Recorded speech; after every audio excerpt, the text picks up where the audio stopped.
O estudo científico é sobre os antidepressivos alterarem o microbioma intestinal.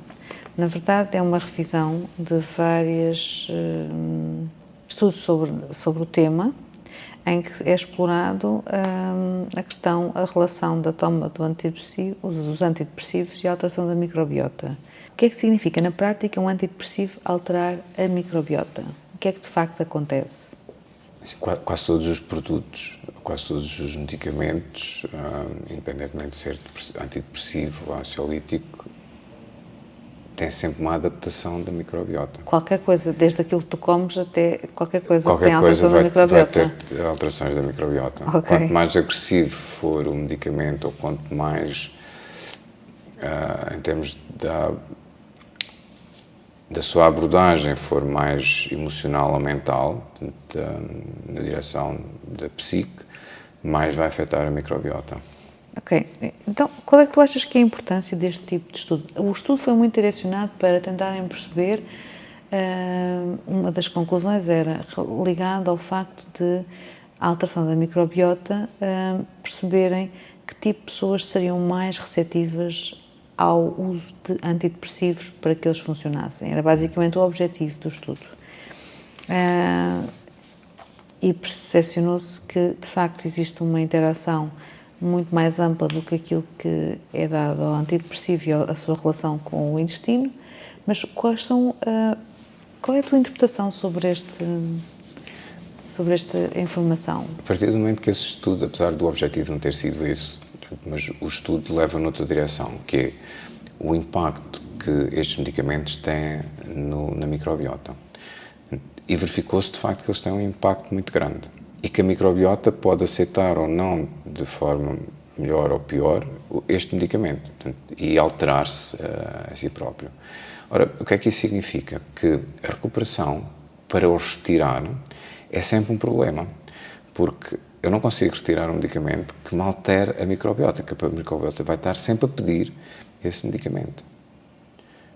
Então, a dependência, quanto mais efeito um medicamento tiver na microbiota, mais dependente eu sou desse medicamento. Nem tinha ocorrido isso. É como o alimento, não é? É difícil de retirar, porque instalas uma microbiota que vive daquilo. Vive daquilo, é muito difícil. Daí que as sertralinas... E por isso é que o desmame é tão difícil. Daí que os medicamentos que vivem à base de recaptação de serotonina são muito difíceis de ser retirados, porque influenciam muito a microbiota. Ah, uau, nem me tinha ocorrido essa parte. Tu, de facto, fez as coisas de uma forma muito estranha. Para além disso, ainda existe outra agravante, é que a microbiota, os nutrientes que nós recebemos, depende da microbiota. Se eu coloco este medicamento e altero a microbiota, a pergunta que fica é, que tipo de nutrientes é que esta microbiota me vai dar? Ou seja, que outras implicações vou ter noutros órgãos?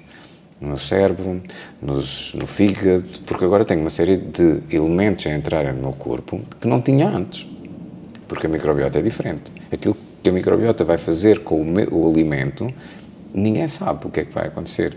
Então, na realidade, o que pode acontecer a longo prazo é uma deterioração cada vez maior, tanto das células cerebrais como do metabolismo do meu corpo. Portanto, estas implicações deviam ser devidamente investigadas, porque esta investigação, apesar de não ter sido o objetivo deles, mostra claramente essa influência e devíamos olhar para esses medicamentos de uma forma mais ampla, porque podem ser mesmo destrutivos. E isso vê-se na prática clínica. Uma pessoa que esteja a tomar medicação é sempre mais difícil da sua recuperação do que alguém que não está a tomar esse tipo de medicação. Uau!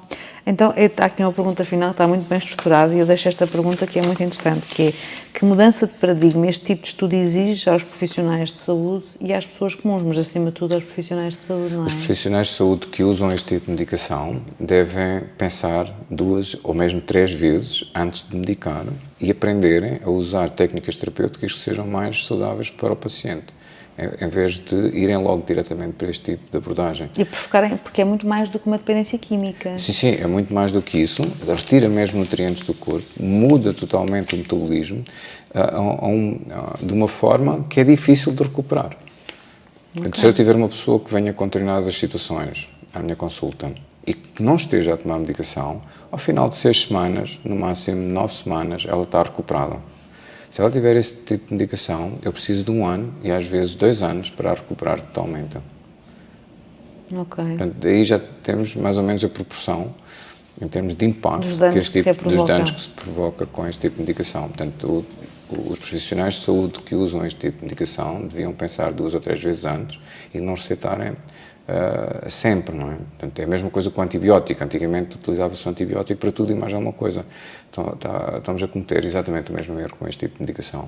Portanto, este tipo de medicação devia ser a última coisa a fazer e não a primeira.